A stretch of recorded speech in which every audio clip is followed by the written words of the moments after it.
We're all looking to cut our cost of living. We just don't want to cut our lifestyle. And a lifestyle usually comes with a cost. By the time we reach so-called retirement age, most of us don't care about what kind of lifestyle we project. We don't care what Johnny down the street thinks about our car or how great our lawn looks.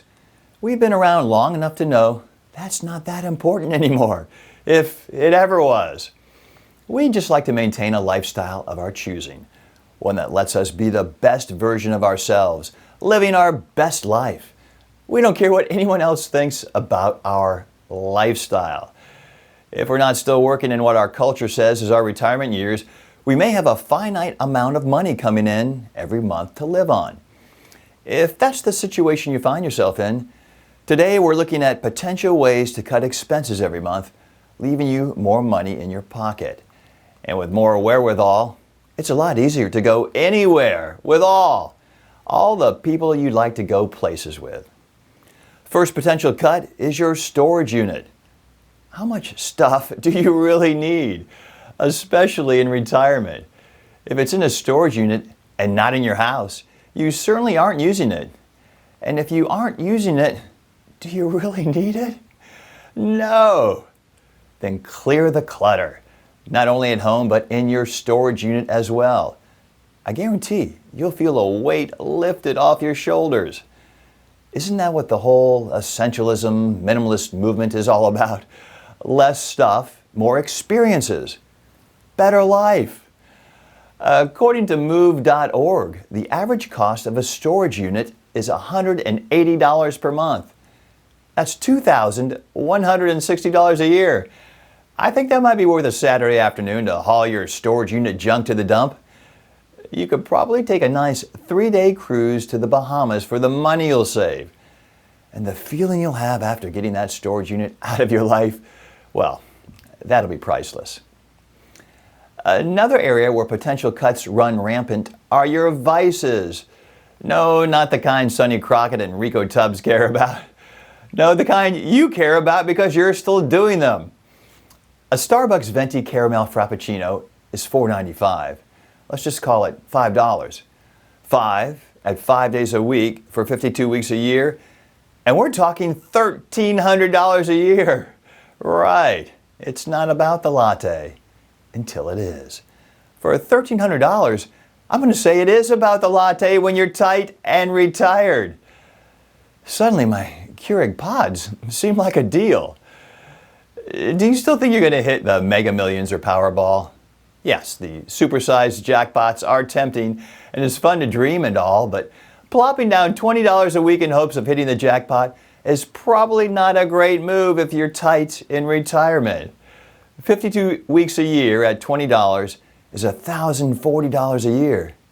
That's a nice 3-day weekend getaway to the beach. All right, I know those Mexican beers are rather tasty while you're working up a sweat mowing the lawn.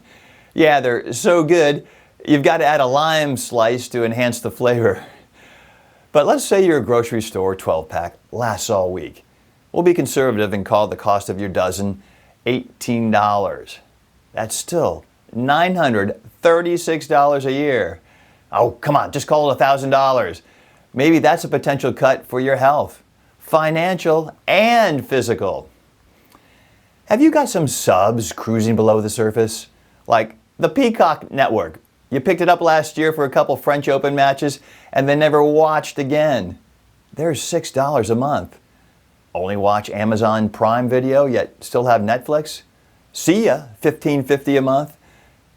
I like audiobooks, but only listen to podcasts while walking the German Shepherd.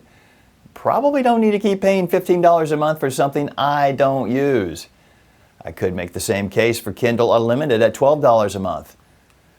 Paramount Plus, though, I may hang on to that at $6 a month, as they keep teasing me with the final season of SEAL Team. Well, look at that. We worked the problem and came up with more than $50 a month going into the streaming netherworld. Give yourself a subscription audit and find your leaks. Are you eating out more than in? Where can two people dine out for less than $100 these days? I'm not talking fast food. I'm talking sit down. Someone takes your order and waits on every ketchup request. It's nice to eat out, I get it, but 4 or 5 times a week at $100, and you're talking more than $20,000 a year. That's insane if you're tight in retirement. All right, are you still paying on a life insurance policy that benefits no one? Maybe you're the last man standing, widowed. Kids are fine, nobody's dependent on you financially at this stage. Do you really need to spend $2,000 or $3,000 on a life insurance policy every year? Well, maybe, or not. Don't cancel anything until you do a thorough analysis. Get some help or a second opinion. But that could be something you just don't need anymore. Still got 2 or 3 cars when both of you are retired? Really? Are you going your separate ways that often?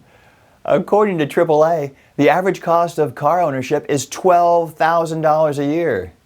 Maybe, just maybe, you could share the car with your spouse for $12,000 a year. Just think of all the fun journeys you could take together for that kind of cash. Look how much our hypothetical free spender is spending. More than $40,000 a year.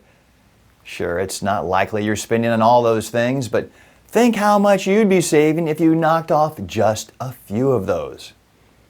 Life's too short not to enjoy it all you can, but there may be things you don't really like all that much that you could eliminate and make a meaningful boost in your budget, especially if you're tight in retirement.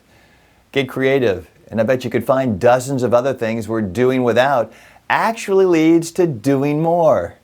Let me know below your ideas for cutting expenses in retirement. In the meantime, I'll see you in the next episode.